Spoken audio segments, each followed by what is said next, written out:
Bismillahirrahmanirrahim. Assalamualaikum warahmatullahi wabarakatuh. Waalaikumsalam warahmatullahi wabarakatuh.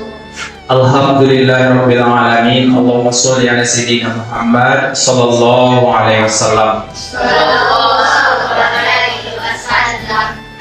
Selamat pagi menjelang siang semuanya. Apa kabar? Ya Allah, alhamdulillah Allah.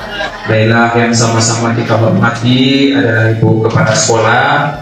Kemudian yang sangat kami sayangi, kami banggakan anak-anak kami yang kelas 6 kemarin, yang sekarang insya Allah akan memulai kembali ke kelas 1, ya kan? Nah, kemarin kamu baru kelas 1 di sini, sekarang kamu sudah dapat kelas 1 satu lagi, ya kan? Nah, untuk itu tetaplah semangat, tetap berjuang demi untuk mencapai kesuksesan dunia maupun akhirat. Kembali kita bersyukur kepada Allah Subhanahu wa Ta'ala yang telah senantiasa melimpahkan rahmat dan karunia-Nya yang maha luas, sehingga kita masih diberikannya umur yang panjang, masih diberikannya kesehatan, masih diberikannya amok ibarat orang Minang, ya kan? Tambah banyak di dunia ini yang ketika dia tadi pagi, tadi malam masih asik-asik, kemudian tidur, tadi pagi nggak bangun. Betapa banyak, cuma kita nggak tahu di sini. Nah, jadi ada berita nanti, pasti ada yang meninggal dunia. Nah, maka dari itu adalah sebuah kesempatan dikasih sama Allah sama kita untuk hidup. Maka kita pergunakan kesempatan ini dengan mengucapkan banyak-banyak membaca Alhamdulillah Rabbil alamin. Segala puji bagi Allah, Tuhan semesta alam. Itu artinya. Lagi berdoa pas bangun pagi tadi. Lagi apa doanya? Alhamdulillahillazi ahyana ba'dama amatana wa ilaihi nusyur. Semoga kita semua menjadi orang yang selalu diberikan oleh Allah nikmat yang banyak. Kata Allah, kalau kamu hitung nikmatku, niscaya kamu enggak akan sanggup. Coba kalian hitung berapa nikmat sehari ini yang diberikan oleh Allah sama kamu. Kamu bisa melangkah kan? Itu nikmat. Kamu bisa ketawa tadi, nikmat. Masih bisa makan, itu nikmat dari Allah Subhanahu wa Ta'ala. Betapa banyak orang yang dikasih bisa makan, tapi dia tidak merasakan makan itu enak. Apa enggak? Enggak dirasakannya loh. Itu adalah kenikmatan yang besar yang diberikan oleh Allah Subhanahu wa Ta'ala. Awak tadi makan lewat raso, lama, enggak lama. Itu adalah kenikmatan dari Allah Subhanahu wa Ta'ala. Makanya harus banyak-banyak bersyukur kepada Allah Subhanahu wa Ta'ala. Kemudian salawat, beriringkan salam kepada baginda junjungan kita yang artinya Nabi Muhammad sallallahu alaihi wasallam. Siapa-siapa yang 10 kali bersalawat di pagi hari, kemudian bersalawat 10 kali di sore hari, maka dia akan dijauhkan oleh Allah dari siksa api neraka. Di pagi hari 10, di sore beko 10 tiap hari.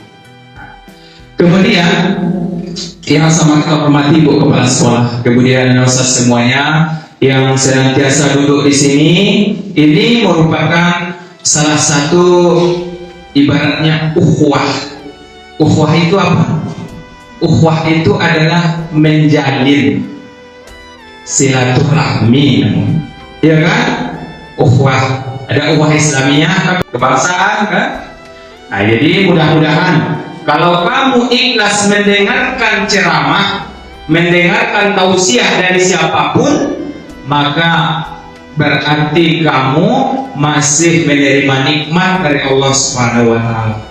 Berarti kamu itu mendapat pahala.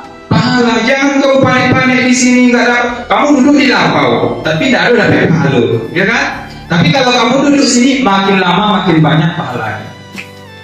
Dari itu rajin-rajin mendengarkan kaji.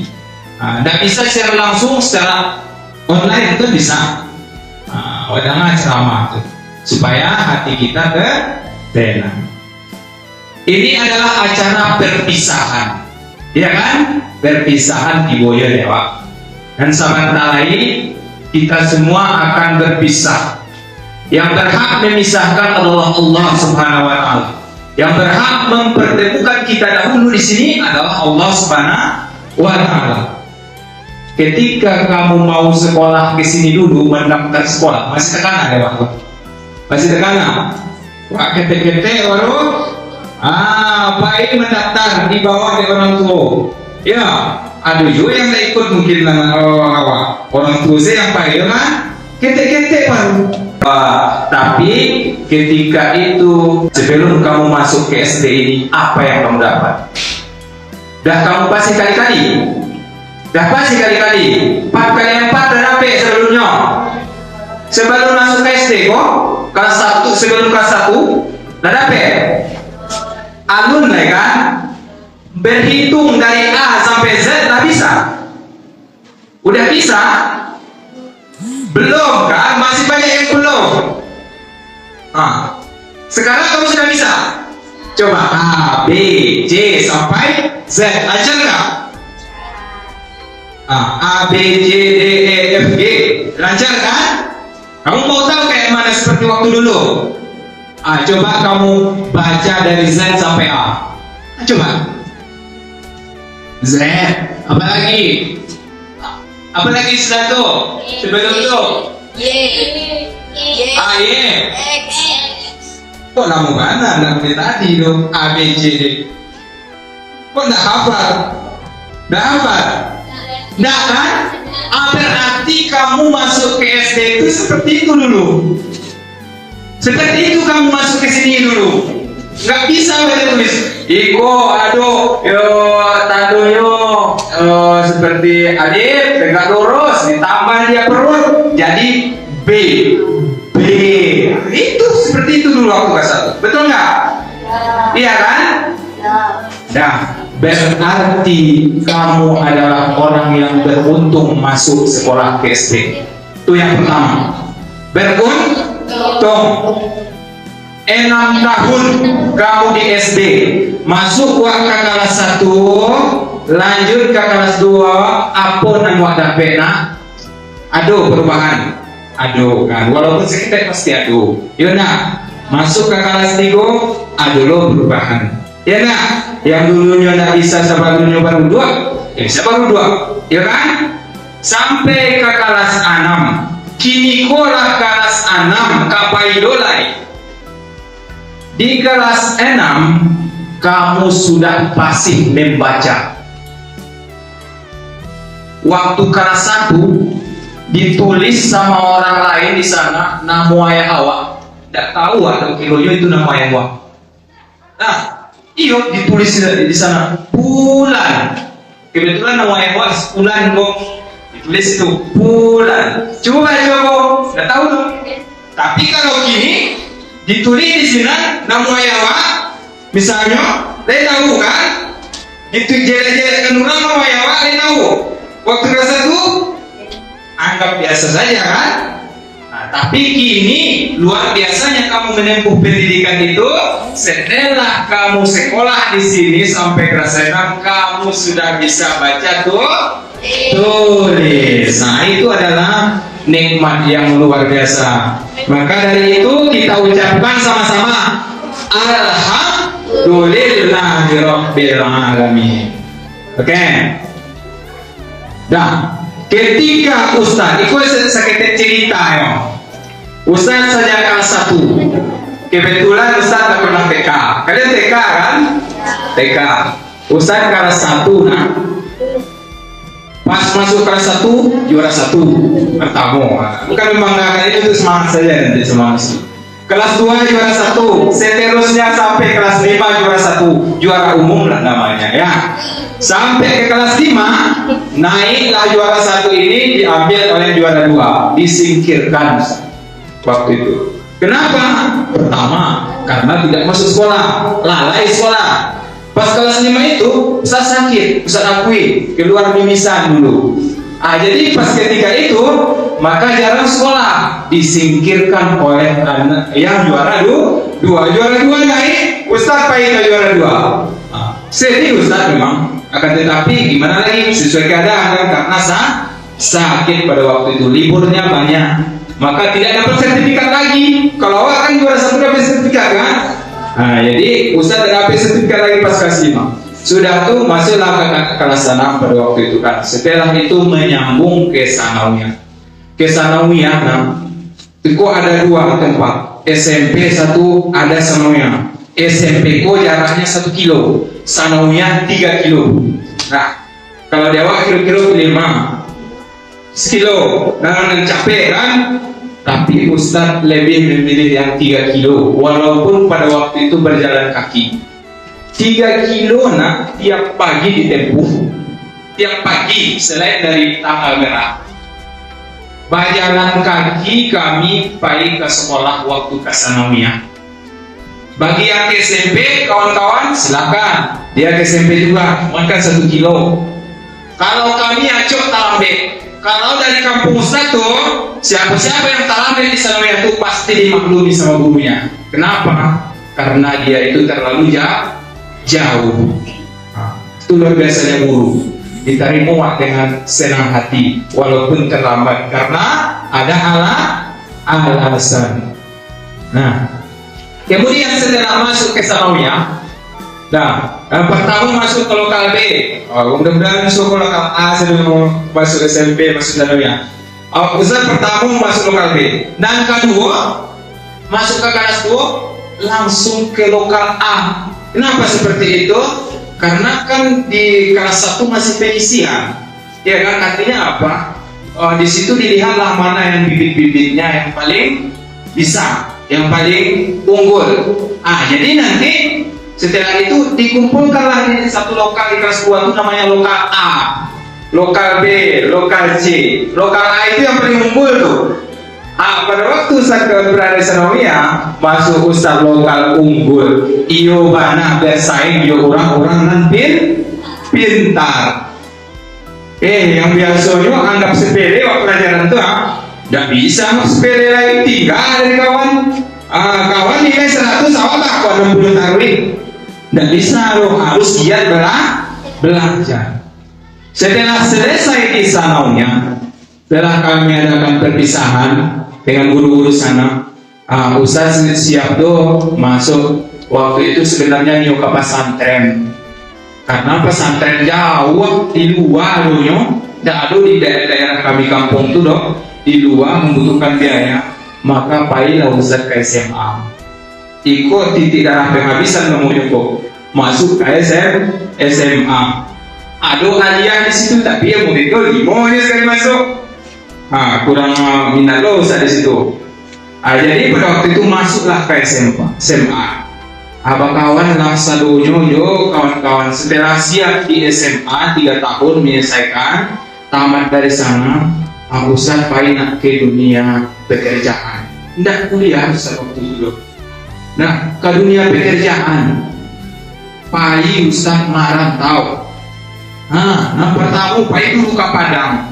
Habis ke Padang, nak tahan di Padang 2 bulan, tahan di situ. Balik ke kampung, pulang kampung balik. Namanya pertama-tama merantau, super rasuan kok, pasti rasuan. Ustaz sudah 2 bulan, balik ke kampung, nak tahan di kampung loh, ke Pekanbaru. Nak tahan di Pekanbaru cuma 2 bulan, saya Pekanbaru balik kampung beliau. Sehari di kampung, kedua harinya ambil tiket pergi ke Batam.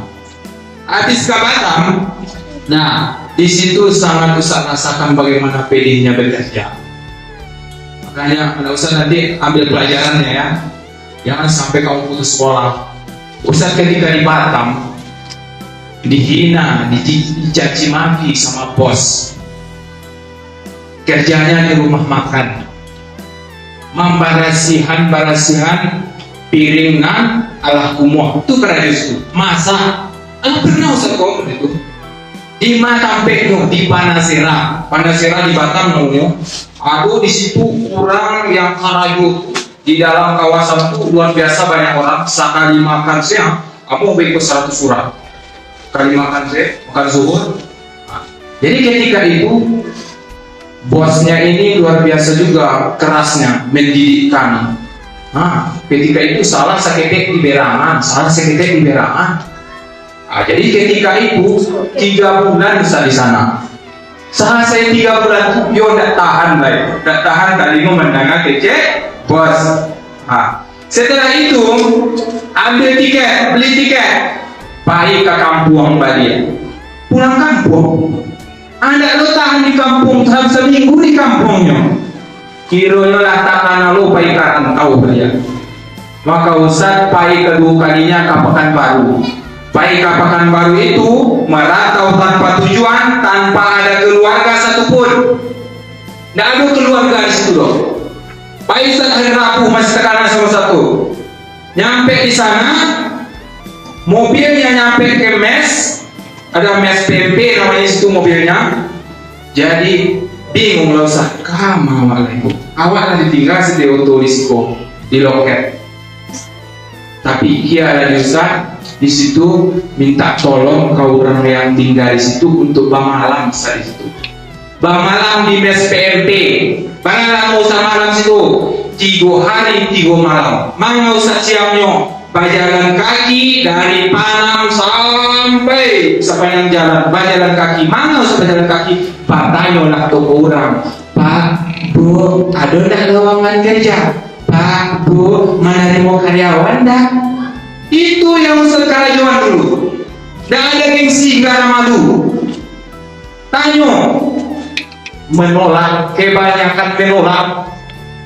Tidak diterima sama SMA. Tidak diterima sama SMA loh. Ada manemu pailah Ustaz ke salah satu toko namanya toko bangunan. Pak Ustaz ke toko bangunan. Sudah tuh besok lah jo bos toko, mengecek lah jo bos. Apakah di sini menerima karyawan Pak? Iya, menerima karyawan. Kenapa menerima karyawan? Ternyata anak yang dibutuhkan adalah tenaga kita. Kalau baik ke toko bangunan pasti nomor 1 yang dicari orang kue enggak. Kue badan mak sanggup pakai semen, masuk ke situ. Sanggup pakai pasir. Baiklah ke situ. Dapat karajo. Itu yang sekarang nak. Enggak pakai sandal, enggak pakai sepatu, kaki ayam mengangkat kasih kah?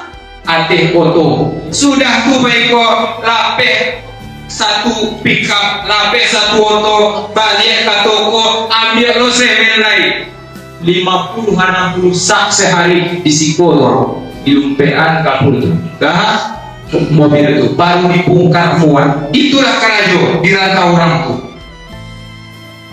Sudah tuh karena kerasnya kerja, karena ibaratnya beratnya kerja, sakit loh Ustaz di sana. Sakit pada waktu itu tidak ada orang tua, tidak ada kata sampai mengadu loh.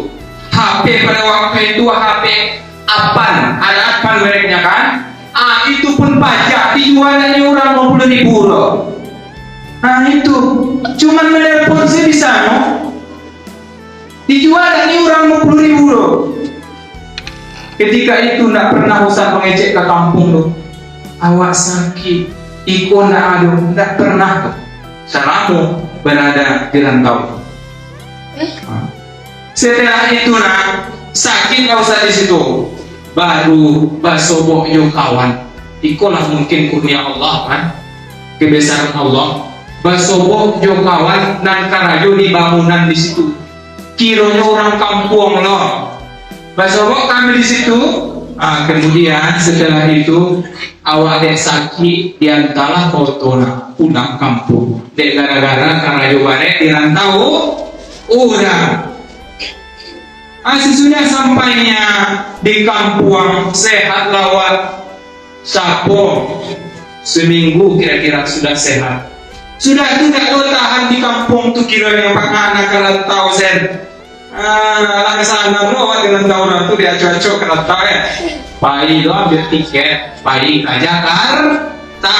Sudah di Jakarta selama 7 bulan di sana, maka Ustaz Karaju di sana manggale. Makanya kerja itu tidak mesti yang berat zero, paikan nan sanang nan bare, kurang bare, itu pasti kita alami nanti. Kamu semua akan mengalami.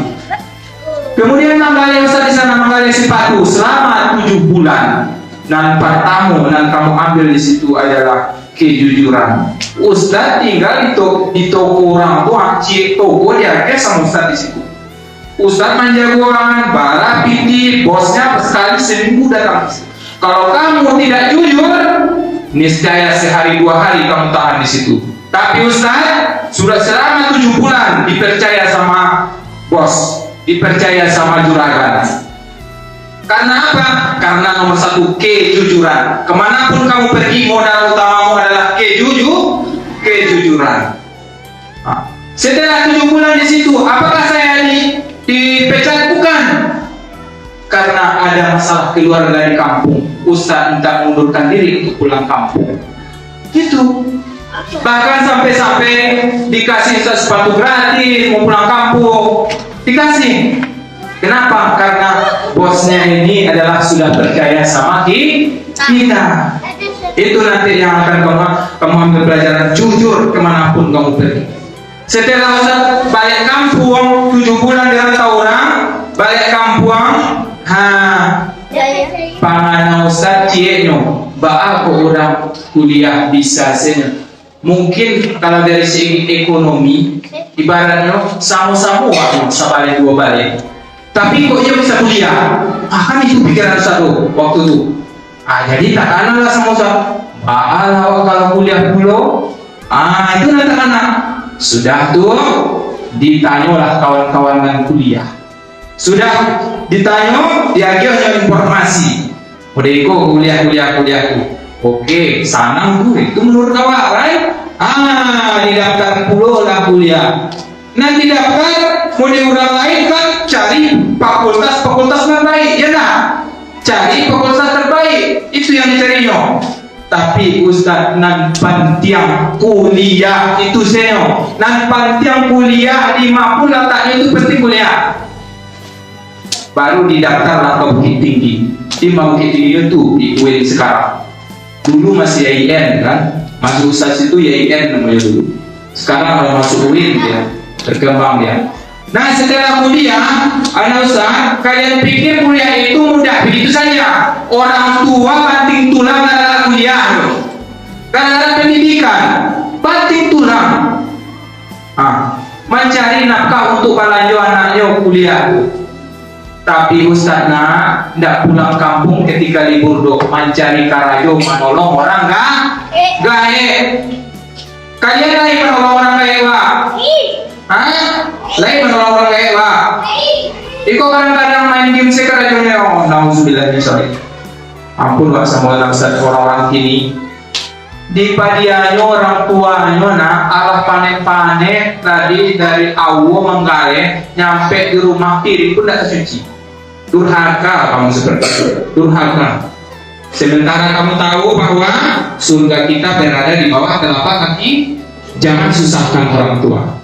Nah setelah itu makanya Ustaz bisa setahun tamat di sana, makanya bisa berdiri di sini. Yang pertama kelas 1-nya sekali di SD, kelas 1-nya sekali lagi di sanaunya, kelas 1-nya satu lagi di kelas 1-nya satu lagi di perkuliahan. Di perkuliahan berapa kali kok? Ampe kali kamu kelas 1, apalagi kamu sekarang ini tambah lagi TK. 5 kali kamu nanti harus kelas 1 baru kamu bisa duduk di sini. Di sini. Kalau nggak bisa kamu duduk di sini. Makanya nak kasihan Ustaz kalau ada orang yang duduk di atas meja ini tidak menghargai guru dia tuh. Ada orang yang berani duduk di sini di atas meja guru, padahal 5 kali kelas 1-nya baru duduk bisa dia di sini. Itu luar biasanya. Oke, itu sekedar motivasi untuk kamu. Apa pembelajaran yang bisa kita ambil dari cerita Ustaz tadi, pengalaman Ustaz tadi itu? Jangan pernah menyerah dalam keadaan hal apapun. Sekecil apapun rezeki kamu yang diberikan oleh Allah, jangan pernah kamu menyerah. Kemudian kamu termotivasi kiranya dalam melaksanakan pendidikan supaya kamu nanti menjadi anak yang sukses. Ustaz bermohon kepada Allah supaya kalian jangan sampai merasakan derita yang dirasakan oleh Ustaz sebelumnya. Kalian mungkin dari ada orang yang berada, ada orang yang kurang berada. Itu semua sudah biasa di hal dunia ini. Itu sementara itu. Yang penting semangatmu nomor satu untuk meraih pendidikan supaya kamu menjadi anak yang sukses nanti. Nah, itu adalah tentang pelajaran yang bisa kita ambil dari pengalaman Ustaz tadi. Kemudian dimanapun kamu berada, jujur itu nomor satu. Jujur supaya kamu diterima oleh orang. Nah, jadilah kamu yang bermanfaat untuk orang lain seperti yang Ustaz sampaikan waktu itu di ceramah di musola, seperti layaknya lebah. Bagaimana cerita lebah? Lebah itu kalau dia nak hinggap ke pohon satu, dia pasti meninggalkan manfaat pada orang lain. Meninggalkan manfaat. Apa yang ditinggalkan? Madu. Itu ditinggalkan. Pergi dia ke tempat lain, meninggalkan madu juga orang. Jadi itu artinya apa? Pergi kamu ke tempat lain, ke kampung lain, semoga kamu memberi manfaat kepada orang lain. Nah, kita selawatan sebentar, oke? Oke, ada yang apa lagunya kok? Manusia pujaanku Nabiullah Muhammad. Yang mana? Sama-sama ya.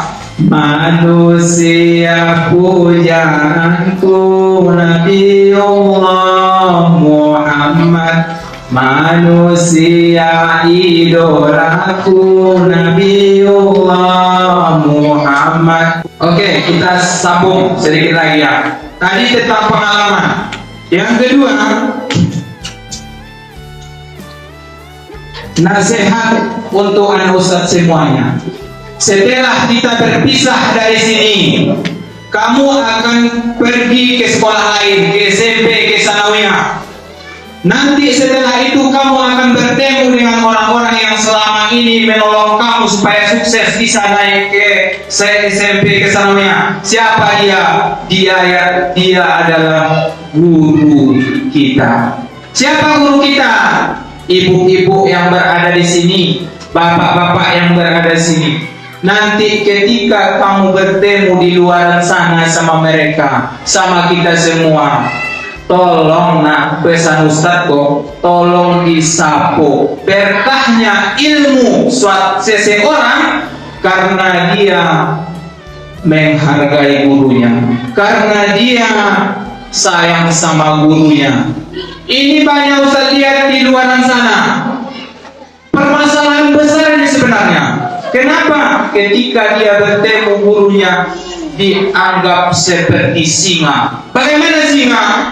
Kalau pasogo ke singa lari. Itu yang kebanyakan sekarang. Nampak sama Ustaz, ketika dia melihat gurunya seperti melihat harimau. Padahal 6 tahun kamu dididik di sini. Kalau nggak guru-guru mungkin nggak akan bisa kamu sukses. Itu intinya tuh. Nggak akan bisa kamu melewati ini. Kalau tidak karena jasa guru, maka dari itu supaya ilmu kamu itu berkah, supaya kamu menjadi sukses, jangan lupakan orang yang pernah mengajarimu. Udah Ustaz sampaikan tadi, dulu kamu cuma bisa seperti dari Z sampai A, terbata-bata. Tapi sekarang kamu sudah bisa dari A sampai Z dengan lancar. Itu berkatnya guru. Maka dari itu, kalau kamu bertemu nanti dengan guru, tolong disapa. Kalau kamu tak sempat untuk mencium tangannya, setidaknya kamu sapa. Bu, lagi sehat ibu. Ibu tuh tidak mengharap binti loh, tidak mengharap harta kamu loh. Yang diharapkan cuma satu, kamu menghargai dia. Kamu menghargai dia. Kamu kan mau masuk surga, semua. Iya, ibu-ibu ini semuanya mereka masuk surga karena mendidik kamu. Itu nanti dia amalnya karena mendidik kamu. Kalau kamu apa? Apakah kamu sudah berbakti kepada mereka? Atau malah kamu durhaka? Nah, jadi anak Ustaz semua, dimanapun kamu bertemu ibu dan bapak guru, tolong disapa. Tolong disapa. Itu adalah sebuah akhlak yang menunjukkan kamu itu berhasil apa tidaknya sekolah itu. Kalau kamu berhasil sekolah berarti kamu rendah hati. Seperti ilmu padi, makin lama makin tinggi dia makin berunduk, makin berisi makin berunduk. Artinya apa? Makin sukses dia makin merendah hatinya. Paham? Paham, oke. Kemudian selanjutnya, nasihat untuk anak Ustadz. Ketika setelah ini kewajiban kita cuma satu. Suksesnya seseorang adalah sholat. Ada cerita nih, bangun, iya mak. Rafi, bangun, kecil ayah, iya pak. As-sholatu khairum minan naum. Iya mak. Itu kecil si Rafi kok. Sudah tuh, pailah ama jawab karayo kironyo si Rafi kok nak namuk jo bangun tuh. Ya lah si Rafi namanya ya. Si Pulan selang namanya. Si Pulan kok nak namuk jago ya nak. Orang tua pun pai karajo. Apa pai karajo ama pai karajo. Kemudian setelah jam 11 hari bangunlah tadi si Pulan. Setelah bangun pergi dia sekolah, ternyata orang sudah selesai ujian sekolah. Sudah selesai ujian sekolah. Pulang dia nak ke rumah balik. Pulang ke rumah. Setelah pulang ke rumah, ama jo apapun pulang parajo. Pak aku dah bajago awak tadi awal tarambe ujian, gak ada ikut wa ujian.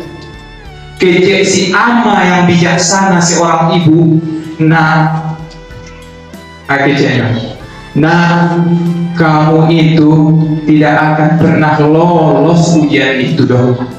Ujian di akhirat saja kamu tidak lolos, apalagi kamu melaksanakan ujian di dunia. Itu kecek ama yang bijaksana. Jadi artinya apa? Percuma kamu ikut ujian di sekolahmu, tapi kamu lalai dari ujian akhirat. Apa ujian akhirat kamu? Itulah disuruh kamu untuk sholat. Maka dari itu anak Ustaz semuanya, kesuksesan kamu nanti yang pertama kali kamu kalau mau sukses di akhirat, selesaikan sholat kamu. Misalnya, kata, ini ada sebuah perumpamaan. Ya, ini ada sebuah perumpamaan. Ini adalah buku. Kita ibaratkan ini adalah agama. Paham? Agamanya agama Islam. Berapa perkara di agama Islam itu? 5. Apa sih? Syahadat, sholat, puasa, zakat, haji. Oke. Kalau kamu tidak percaya nanti pentingnya sholat itu, lihat ini baik-baik. Yang pertama ini, yang terakhir ini namanya adalah haji. Ketika kamu tidak sanggup untuk berhaji, kalau kamu tak mampu untuk berhaji, Allah maafkan kamu. Allah tidak cap kamu itu kafir, betul? Kemudian setelah itu berzakat. Kamu tidak bisa berzakat karena kamu kurang mampu, tidak mampu untuk berzakat. Tidak ada yang mau dizakatkan. Kamu tidak dicap oleh Allah kafir, betul? Kemudian selanjutnya enggak puasa karena kamu tidak puasa karena halangan, jadi karena misalnya kamu pergi ke jauh di dalam perjalanan atau musafir, kamu bisa ganti tapi kamu belum dicap kafir. Setelah itu tapi yang kedua, kalau kamu lepaskan yang kedua ini maka jatuhlah agama kita. Apa yang kedua? Sholat. Kalau kamu jatuhkan yang dua ini, jatuhlah agama kita tuh. Itu pentingnya sholat. Ini adalah pesan terakhir Ustaz sama kalian.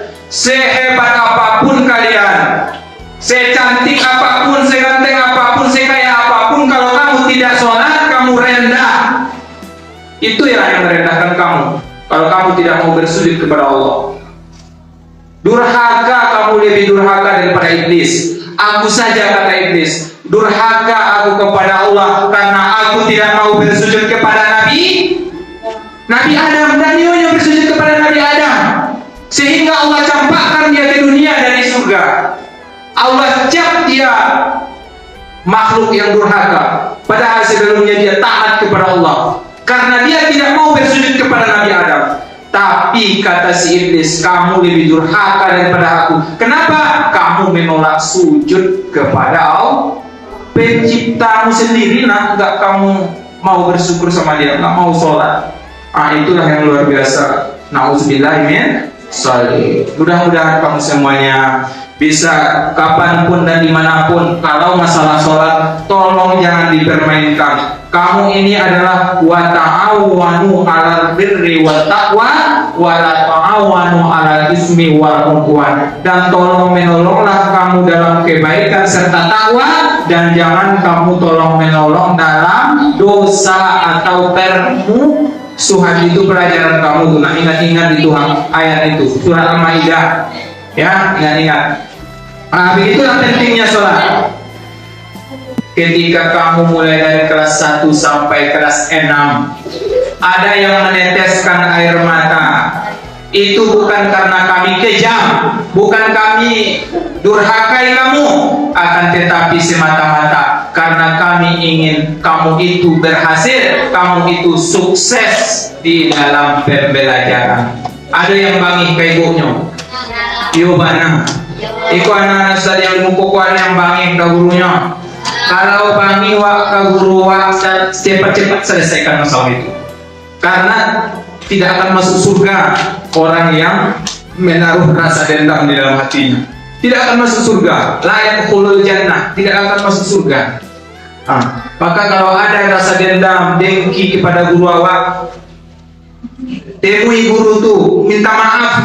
Kalau perlu nanti guru yang minta maaf sama kalian, oke, kami minta maaf. Kalau ada nanti kesalahan dari guru, kita saling memaafkan. Kata Rasulullah, orang yang bersalah dia meminta maaf kepada orang lain itu udah biasa. Tapi orang yang luar biasa, dia tidak pernah bersalah, namun dia yang lebih dulu minta maaf kepada orang tersebut. Itulah orang yang luar biasa. Mau jadi biasa apa luar biasa, itu adalah pilihan kamu. Orang yang luar biasa yang paling utama.